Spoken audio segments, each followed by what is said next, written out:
Thank you to Luciana for joining us. Thanks to Right Said Fred. We've had a lot of people. But now I'm excited. I really am. It's the one and only DJ Ironik. Hello. Yo, bro. How's it going, man? I'm good, thanks. How are you? Yeah, I'm all good, man. How's it going? All good? It's all good, thanks. You started your kind of music career quite earlier on in your career, haven't you? Yeah, I'm very young, actually, yeah. Now, what was that like for you, kind of being launched into fame at such a young age? Because a lot of people deal with that kind of tough. Yeah, I don't think the fame came into it until quite later, like a later age. I kind of started very early, like as a DJ at 13, and then people didn't start to recognize what I was doing as a DJ or as a producer until about 17, 18. So, you know, it was good to get that experience from very young, but the fame and stuff didn't come into it until a bit later on after that, so yeah. So would you say you came from like a musical family? Were your family musical? Are you just the only person? They weren't really musical. Like, my mum wasn't really a musician or my dad wasn't, but they were always playing music around me wherever I was. And my uncle was a promoter for Twice as Nice, old school garage kind of company, promotion company, and I was always around them and people who were playing old school garage music and stuff like that. So that kind of inspired me to, you know, want to get into music. But I never had anyone that actually played any instruments or anything like that around me. So now, like, can you remember yourself your first ever DJing gig? My first ever DJing gig, I think it might have been in Watford. I think so. I remember the first ever record I bought, which was Craig David Rewind with Artful Dodger. That was my first ever record I bought. But I think my first ever set was in Watford. And it was just little me, and then there was all these girls going crazy, calling me cute and stuff. It's still happening now, but, you know. Did you like it at the time? Yeah, it was all good, you know. Now, your first kind of chart song was "Stay With Me," which reached the top 5. And that's an incredible thing to have your debut single go straight in to the top 5. Yeah, it was. Everyone said that I came out of nowhere and stuff like that. But as I just said, like, I was working hard from 13, man. It was quite a long while until it started being mainstream. So just to get that kind of recognition and success from Stay With Me, my first record actually dropped mainstream, was quite a big deal, man. But it was good. It was good feeling. And I mean, it wasn't like a one-hit wonder either. It continued with your second single that made the top 40. But and I think this is absolutely incredible. Tiny Dancer. Yeah. with the legend that is Sir Elton John and Chipmunk. Now, what was that like for you? Because how did it all come about? Were you approached to do it? Well, we weren't approached by Elton's team. I was working with my A&R at the time, and he just kind of came up with the idea. He said we should use this Elton John sample, Tiny Dancer. And at first, I was like, I'm not really sure how my fan base is going to react to that kind of sample, or I just didn't know how it was going to pan out. But we've done the record, and I thought, what a better thing to do is bring someone from the underground scene or someone from the grime scene, which was Chipmunk at the time, and he was doing really well up and coming in the underground scene, and mix that with the pop element, and it worked really well, man, and it was a success. So yeah. Now, did Elton John re-record any kind of vocals, or was it all used from the previous song? No, it was all used from the original.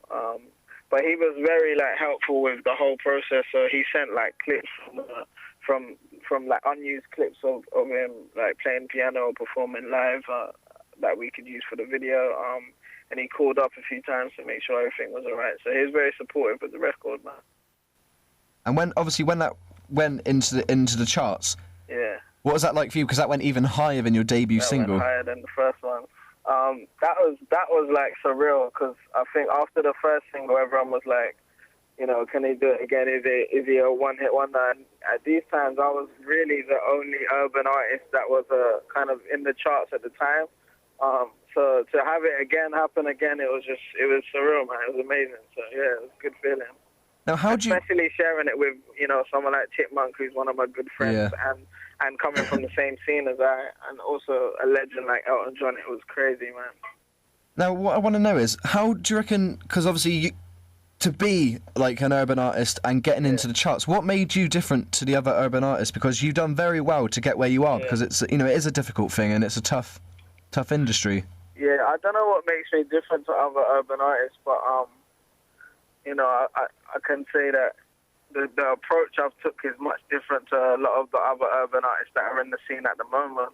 You know, I've worked very hard since I was young. I've been through the whole DJ thing. I've done the whole producing thing. I've grafted since I was young. I've done shows non-stop every year since I was 13. So I know that I've worked very hard and took that long route to get to where I am. So I'm not sure what makes me different to other urban artists, but I know that I've done something different anyway to stand out. So. And obviously you work from such a young age. You've actually worked your way up. It's not just been given to you on a plate. You've earned it, and which is obviously an incredible thing. I actually feel like I'm like 30 or maybe older than that right now. That's how long I've been doing it now. It's a long time. So now I feel like I'm like 35, really, literally.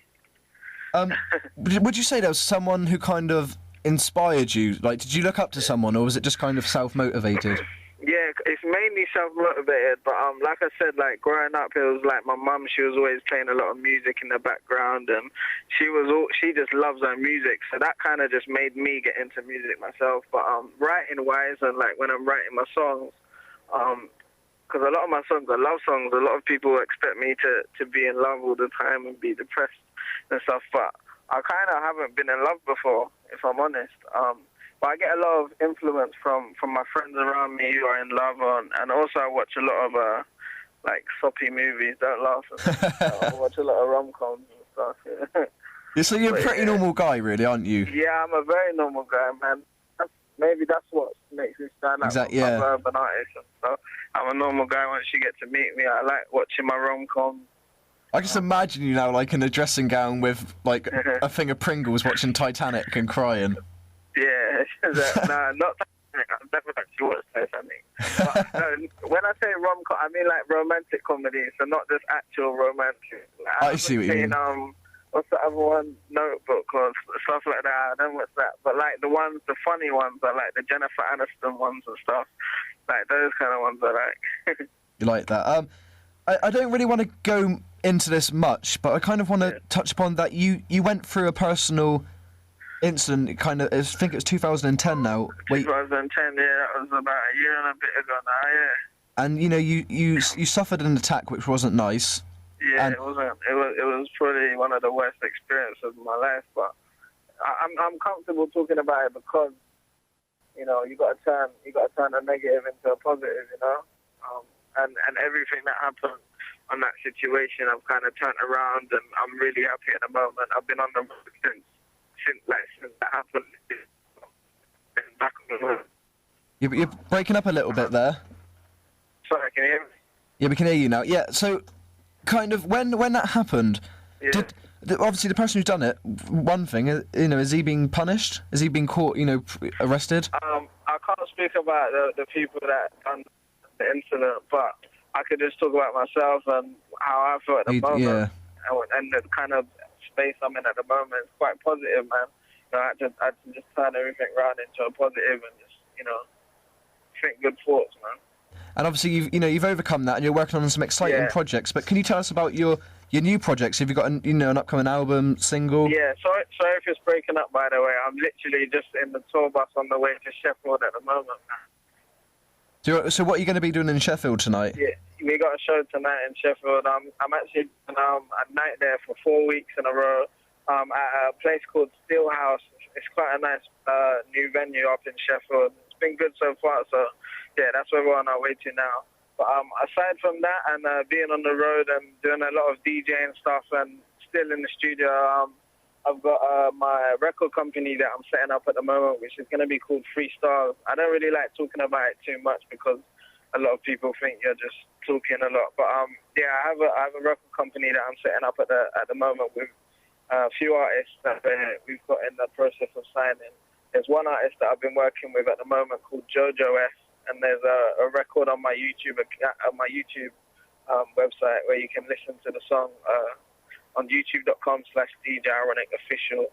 The song's called That Girl, so yeah.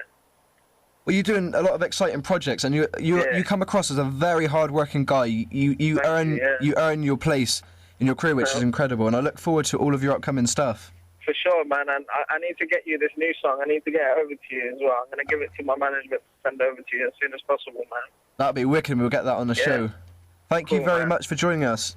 No problem. Thanks for having me, sir. Cheers. Thanks very much, and we'll speak again, hopefully. All right, cool, man. See you later. See you later. Bye. Bye.